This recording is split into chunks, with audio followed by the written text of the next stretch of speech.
¿Cómo cambió todo, no? Pero hay algo que no cambia, la voluntad de enseñar y formar ciudadanos. Pero, ¿esto siempre fue así? Eso habría que preguntárselo a Sarmiento, a Alberdi, a Echeverría, a Juan María Gutiérrez, aunque ya sabemos la respuesta. Ocurrida la Revolución de Mayo, se abordó el desafío de que todos los hombres accedieran a la libertad y a la igualdad, partiendo de la ley natural que consideraba los derechos individuales imprescriptibles y anteriores al Estado. La generación del 37, a la que perteneció Sarmiento, sintió que tenía una misión providencial: implementar la segunda fase de la revolución, que las armas dejaran paso a las ideas para formar la nación.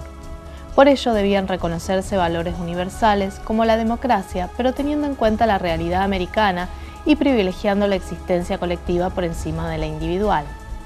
Buscaron que el pueblo pensara y obrara por sí mismo, tomara parte en los intereses de la localidad y palpara allí las ventajas del orden, la paz y el trabajo en común.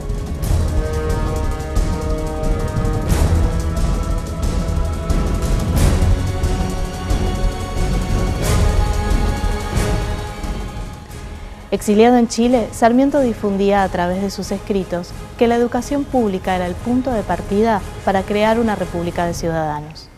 Creemos que es llegado el momento de agitar la cuestión de las escuelas y hacer revivir en los unos y nacer en los otros el deseo de hacerlas prosperar y extender sus benéficos efectos por todos los extremos de la República. Sin civilización, sin luces, no hay gobierno posible, sino despotismo.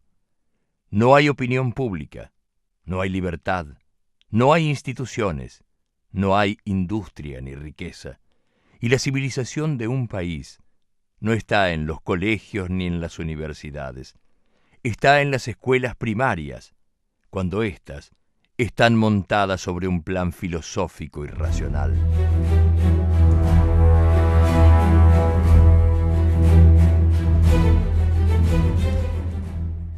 La creación de escuelas normales y la formación de docentes eran fundamentales para desarrollar estas ideas. Por eso el gobierno chileno inauguró en 1842 la Escuela Normal de Preceptores.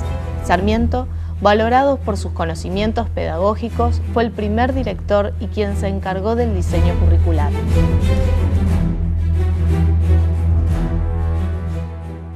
El viaje de Sarmiento hacia el conocimiento siguió y lo llevó a Europa. Después de recorrer Europa visitando los lugares donde perduraban las huellas del pensamiento educativo tradicional, Sarmiento viajó a Boston a conocer a Horace Mann y su obra. Más que una teoría pedagógica, Mann había desarrollado un novedoso sistema escolar para educar a miles de niños en una América que crecía con la inmigración. Allí le llamó la atención el activismo social de las mujeres norteamericanas, especialmente aquellas de clase media-baja que se educaban en las primeras escuelas normales de Massachusetts. El modelo cultural norteamericano, con su énfasis en el compromiso ciudadano para armar la democracia social, le parecía muy superior a lo que había visto en una Europa estratificada por sus inamovibles clases sociales. La creación de nuestra ley fundamental fue un proceso complejo. Sí, en 1853 se sancionó la Constitución argentina, que como muchas otras de esa época, se enroló en el modelo liberal que siguió a las grandes revoluciones. La libertad surgió como el principio fundamental y el punto de arranque de los demás derechos a partir de un principio de reserva a favor de las personas y de limitación del poder estatal, enfatizado por el principio de la legalidad y de la igualdad ante la ley. A principios de la década del 60, Sarmiento puso la piedra fundamental de una escuela primaria modelo para 600 alumnos. Para entonces, Sarmiento contaba con 10 años de labor pedagógico en Chile, estudios sobre la legislación escolar realizados en Europa, observaciones de los adelantos educativos de los Estados Unidos y una gestión progresista como jefe del Departamento de Escuela de Buenos Aires. Entre 1856 y 1861, donde formuló prácticas y reglamentaciones educativas. Cuando asumió la presidencia, entendió que el Estado no podía desentenderse de la educación popular y que ésta debía alcanzar a todos. Se preocupó por organizar un censo para determinar cuántos argentinos eran en esa época y qué necesidades tenían. Sarmiento decía: tenemos pues que fundar un sistema de escuelas comunes para educar al soberano. Yo digo en nombre de la ciencia de la enseñanza que las escuelas dependen del local y nada más. Que el maestro vendrá, que vendrá el discípulo también si hay local. Basado en estos principios se crearon cientos de escuelas nuevas. Sí, así es. Antes de la presidencia de Sarmiento, durante su presidencia y después, Sarmiento tuvo un influjo decisivo en la fundación de una cantidad increíble de escuelas para la época, y no solo la fundación de escuelas, sino también la construcción de escuelas y la organización de escuelas. Esto quiere decir que no solo el acto fundacional, sino también la construcción del edificio, el equipamiento, y acá hay un rasgo interesante en la personalidad y el pensamiento y la acción de Sarmiento, y es que él entendía muy bien no solo la necesidad de las escuelas para la democracia, para la vida de las personas, sino también entendía muy bien cómo funcionaba una escuela. Tenía conocimientos importantes de pedagogía, de didáctica, de lo que hoy llamamos tecnología educativa, pero también de la práctica escolar, es decir, cómo tiene que funcionar el maestro en el aula, cómo tiene que funcionar la respuesta de los alumnos, la interacción entre docentes y alumnos.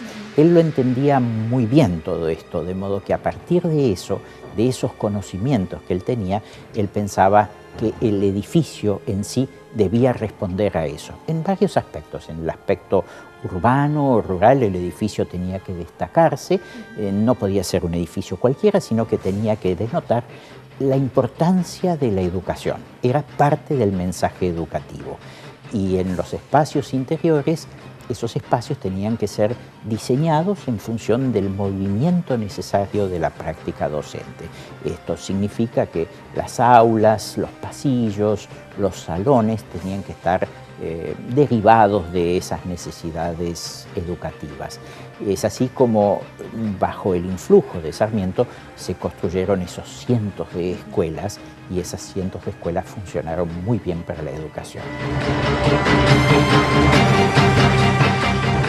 Las maestras llegaron contratadas de Estados Unidos en el gobierno de Sarmiento y en los dos siguientes, ¿no?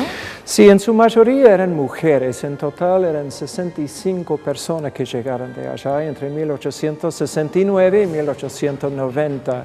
Casi todas mujeres y casi todas formadas en las escuelas normales del centro de Estados Unidos, de los estados de Minnesota, Illinois, Indiana, de la parte del país que recién había ganado la guerra de la secesión. Así que ellos creían que venían de una parte del país que tenía un mensaje cultural para llevar a otra gente. Hay gente inclusive en el exterior, inclusive en la Argentina. Es más, la Argentina fue el único país que buscó maestros normales allá para ayudar a construir su propio sistema de educación. Así que en ese caso, en ese sentido, Argentina fue el único. ¿Y cómo fue la adaptación de estas personas a una sociedad tan diferente?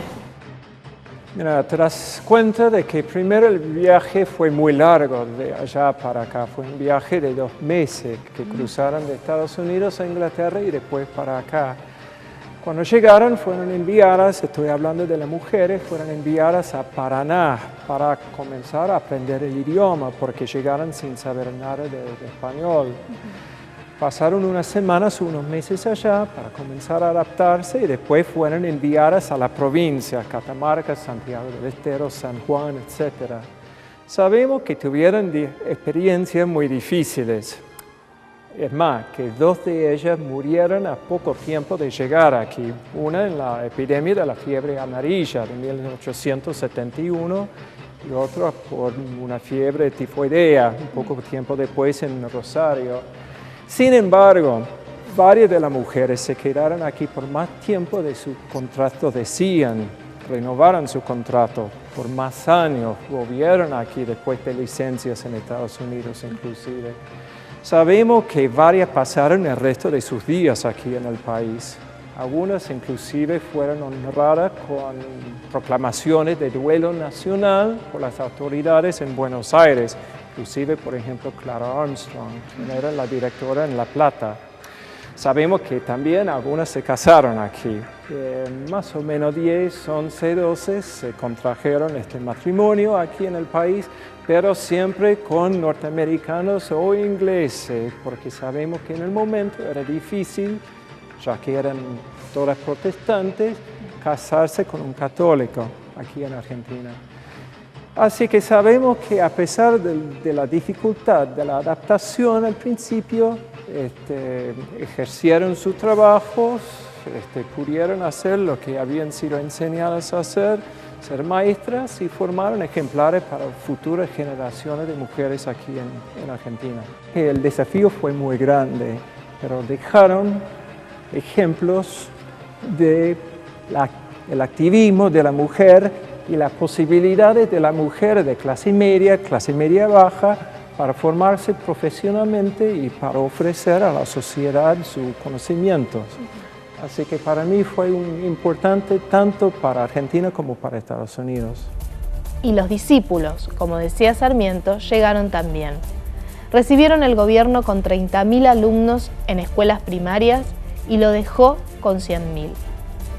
Fue secundado por Juana Manso, mujer que sabía reivindicar su condición de género tanto en tarea docente como en su reinterpretación de la historia.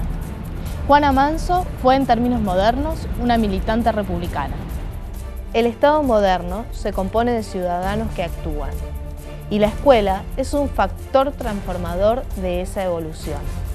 La Constitución en 1853, la Ley 1420 de 1884, la Ley Sáenz Peña de 1912 y el voto femenino en 1951 son hitos de nuestra ciudadanía.